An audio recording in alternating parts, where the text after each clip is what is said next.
I hear the door pop, the driver's side door pop, and I say, Alex, don't let him backdoor me, dude. So I make the approach on the driver's side. Alex stays back.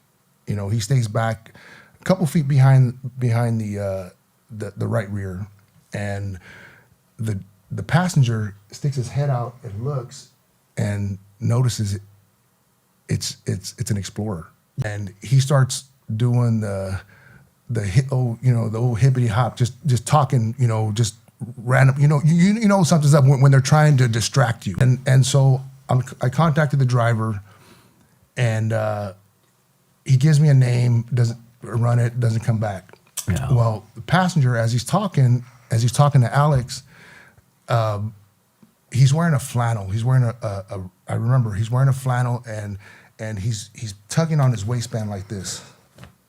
And he's pulling he's kind of when they're doing that, folks. A lot of people, we always think gun. Right. That's the first thing you're thinking. So my thought was I'm going to go back and I'm going to do a little bit more research on this guy, and then maybe scratch him a ticket, maybe tow the car. Yeah. And so, but when the passenger started making those furtive movements, I'm like, you know what? I don't feel comfortable leaving them here in the car while we're back at our car. So I said, you know what?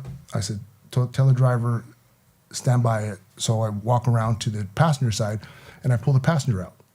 And so pull him out, get him in the frisk position, and my first swipe, boom, loaded 45. So I grab the gun out, and I say, Alex, gun.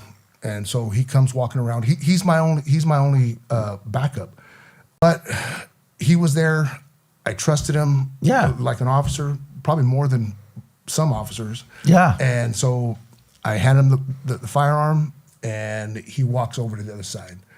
And I said, hey, make sure this guy doesn't backdoor me. So I go to take this guy into custody, pull my handcuffs out, and put one handcuff on while the fight's on.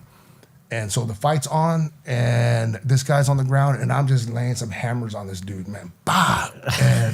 And so, and I don't know if there's another gun. Yeah. And you don't know if the driver gets out, opens fire on you. Right. Yeah. So I hear the door pop, the driver's side door pop, and I say, Alex, don't let him backdoor me, dude. Go, watch that guy. And then, so I hear, I'm trying to get the handcuff on the passenger, and he's he's fighting, and like I said, man, I'm laying some haymakers on him,